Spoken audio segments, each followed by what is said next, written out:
Hey there, name's Tomber, and I've been keeping up with your exploits for some time. You may think I'm crazy, but the first time I saw you guys, well, not you guys, but the people who were in your group before you, I knew that this was a lot bound for greatness, so I've been keeping tabs on your journey in my spare time since I first met the first bunch of you in the north. Your story? Well, I suppose you guys weren't around from the beginning, so maybe you could use a bit of a history lesson. It all started months ago when a group of travelers found themselves gathered around a campfire in a small mining village in the Northern Reach.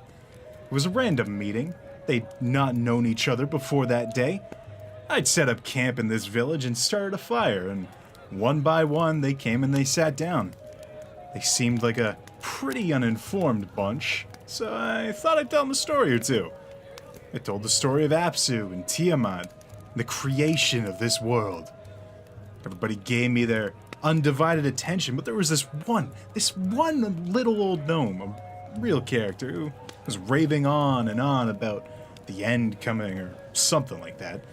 Anyway, this lot had heard about a problem with thieves taking up residence inside the mines and resident dwarf being trapped inside, so they decided to work together and take care of the thieves. The group pushed through the dark caverns and ended up finding the dwarf, Darvith Stormbrow, who helped them press onward until they found something far worse than the thieves inside. It was an object acting as a portal to the abyss, one of the darkest planes in existence. It was resting deep within the mines. And just when things couldn't get any worse, some crazy shadow creatures crawled out of each of the adventurers as they stared into the portal, taking their forms and copying their skills. Eventually, after a hard fight and a selfless sacrifice by the one with the big sword, whatever object that had been corrupted was cleansed, and the portal was gone. The group gathered what they could, including an iron ring they found on one of the thieves. After that, the group went back into town and took care of a smaller job. They met a young boy named Tommy who told them a tale of an ice troll, that he could lead them to its lair. So the group followed him, killed some wolves, killed an ice troll, though in the process almost accidentally killed the boy as well, but he was saved by Ashyfinger.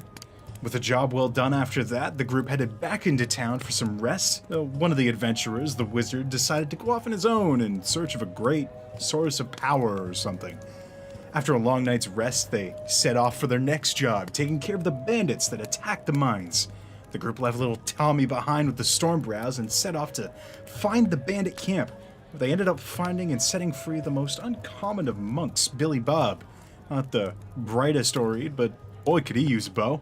The monk decided to join the group and help them defeat the bandit leader, who was a demon disguised as a gnome, who only revealed himself when he nearly died. They killed the demon and found a dwarf, covered from head to toe with silver tattoos, being held inside a cage in the demon's tent. The dwarf told them of his home, the Moon Tower, where the rest of his order, called the Watchers, resided.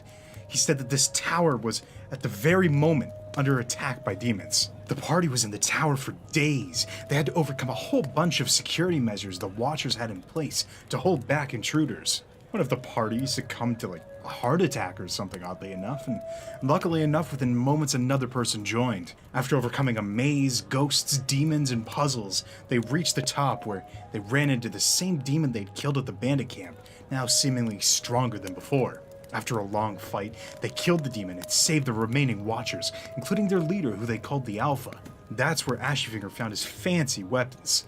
The demon had been using a whole bunch of different weapons against them, and Ashyfinger took one of them, which was a scythe. He'd wielded and cleansed it in an artifact at the top of the tower. Though before they'd even caught their breath, a messenger appeared in the courtyard of the tower, saying he'd been sent by someone he'd not actually met to bring them back to where he'd come from, a place called Serene City. After some initial hesitation, the group decided to see why this man was sent for them, and followed him back through the portal to be met by an army of guards and knights. They learned the hard way that outsiders weren't exactly welcome in Serene City, and the group was brought to a dungeon underneath the city's arena where they were told they'd be fighting for their lives. In the same dungeon, they met a gnome and a dwarf who I would have sworn looked like an elf at the time. After various nearly successful escape attempts, the group was escorted to the arena where they were put against a halfling riding a mistdrake. After fighting for some time, the Drake turned on not only its own master, but the king of Serene City who sat in the crowd in the distance. The Drake flew up and impaled the king with his spear-like tail and flew off into the forest surrounding it. It was then that the party's new gnomish friend used his quick wit and his fancy words to convince the crowd that their opponent, the halfling, had turned against the king, and the party were in fact trying to save the king, and offered their aid to avenge him by killing the Drake that had escaped. By some sort of insane luck, everybody bought it, even the guards and their captain. The group was granted their freedom in Serene City and set off to kill the Drake. Eventually, the group earned the trust of the captain, who eventually shared his plan to overthrow the new king, who was a treacherous man, corrupted by the church and criminals. The group agreed and set off to recruit various clans and tribes in the forest around them to aid their cause. Through that time, they ran into an ancient race, a bunch of bear people, some hunters, a goat, and a mutual friend of ours, Brynioth. Of course, at the time, though, they didn't know him as Brynioth. They knew him as Brick Marigold. During that time, even more people came and left. The Bard and Barbarian were kidnapped, but sure enough, more people joined the party. They pressed on. Eventually, the party found themselves in a situation where they were tasked with escorting the king himself out of the city to escape the army of orcs and demons coming from the west. After some unfortunate happenings, they discovered the king was, in fact, a vampire, and was then hastily slain by the captain himself. Once the king was dead, everybody knew it was the perfect time to strike before somebody even worse ascended to the throne. The army gathered and set off to strike the palace, while the party went through a tunnel dug by some of their allies, leading to an ancient library beneath the palace. It was there that they had run-ins with doppelgangers, a shifty halfling, and even a beholder. But the group pressed on, and they were able to defeat everything. And once they'd found their way through the library and into the throne room, they met the captain, over the bodies of countless guards and soldiers, both friendly and hostile. As they looked at the captain as he roasted the final living soldier alive with his breath of fire, they felt their forms freeze, unable to move. A demon named Balzahar, who they'd run into before as the boy named Tommy, had organized the entire rebellion with the captain, and with the help of Billy Bob, who'd been promised immortality and immense power for his service. If that wasn't bad enough, they discovered that the captain was a power-hungry dragon named Kovar in disguise. Now that their plan had succeeded, Billy Bob was given his gift, and he mutated into a horrible, powerful demon who easily killed his former friends as Balzahar and Kovar opened a portal to bring more demons into the city. As the party was breathing their last breath and all hope had been lost, their friend, Brynioth, rejuvenated them and helped them escape, though not before seeing Balzahar and Kovar merge into an unholy mound of flesh, a demonic dragon with eyes burning hotter than the sun, and whose very blood was molten rock. The party had only one choice left: to flee the city. They jumped on Brynioth's back one by one, and they set off for Tordin. Once they got there, the paladin in the group ended up getting them into some trouble. See, the Paladin's Order wasn't too happy with one of their own abandoning an entire city to be taken over by demons. So for a whole month, the Paladin and the rest of the group were held under arrest until they were to be put on trial. After a month, their trial began, and with shocking speed, the party, particularly the Paladin, Kagranak Ironheart, was found to be guilty of crimes against the Order. Though it was their lucky day, as it turns out the trial was not only illegal, that was carried out without even the proper individuals being aware it was taking place. The King of Tordin, of all people, stepped in and saved the Paladin and the party from a terrible fate. Before long, the party was safe, and helping the king with an errand retrieving a magic crystal from deep within a cave down the coast. Without much issue, aside from dealing with an ancient mutated lava creature of death, the party brought the crystal back to the city. It was in the very throne room of Tordin that a fallen paladin in dark armor with demons and undead creatures by his side stole the crystal after sharing that they'd captured Lady Aurelia Overguard, a local hero and a paladin that should have been overseeing the tribunal for Kagranak in the party. After a divided decision to let the fallen paladin go with the crystal, the group sailed off to find and rescue Lady Aurelia and to retrieve the crystal. Their journey brought them to Kaizak Keep, an ancient fortress built by demons during the first invasion so long ago.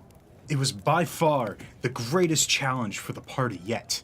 Ancient beasts, dark sorcerers, and powerful alchemical creations were waiting for them inside.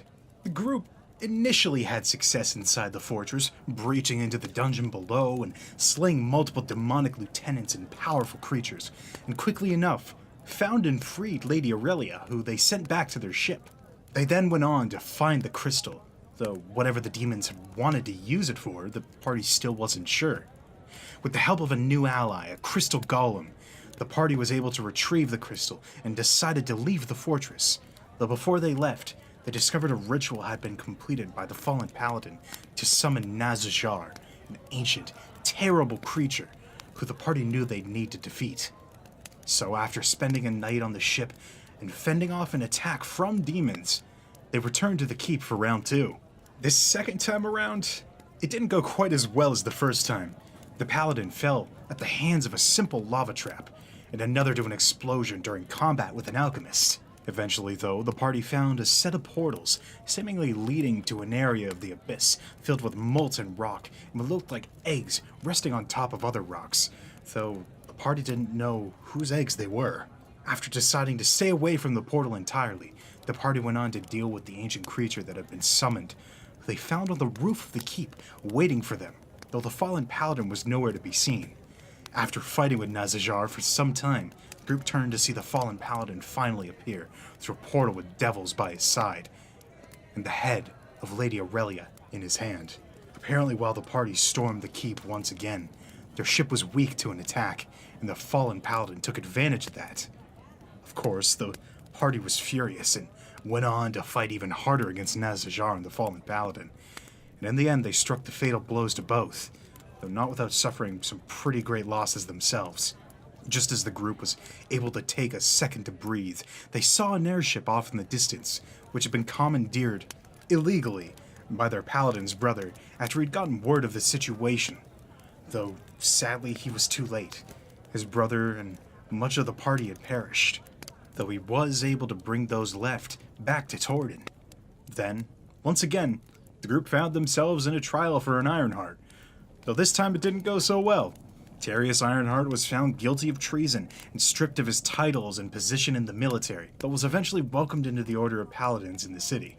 After some time passed, the Paladins of Eamade, under the new leadership of Cairduin Anvilbreaker, a well-respected High Templar of the Order, sent the party on a mission to retrieve the skull of Mephistopheles, an ancient archdevil, which he meant to use to strike up a deal with the devils to fight against the demons.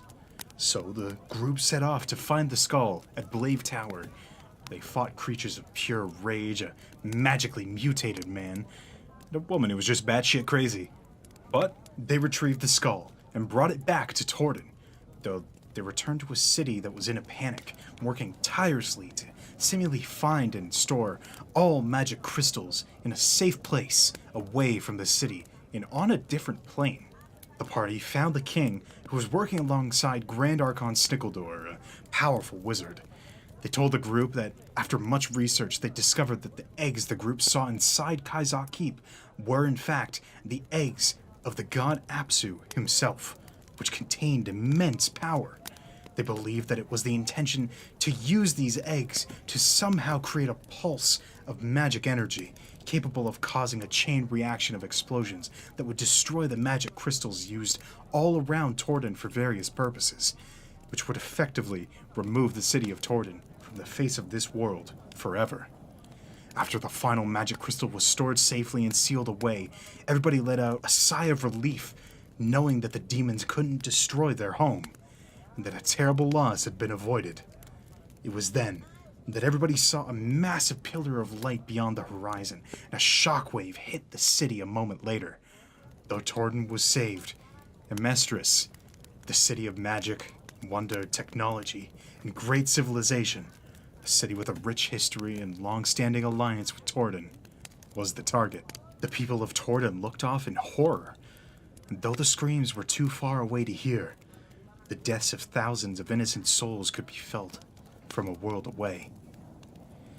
And I suppose that's where we are now. You lot have just made it so difficult for me, splitting off and doing your own thing. I've had a lot of trouble keeping up with you. Though, I suppose it's nice to see you all back in one place now.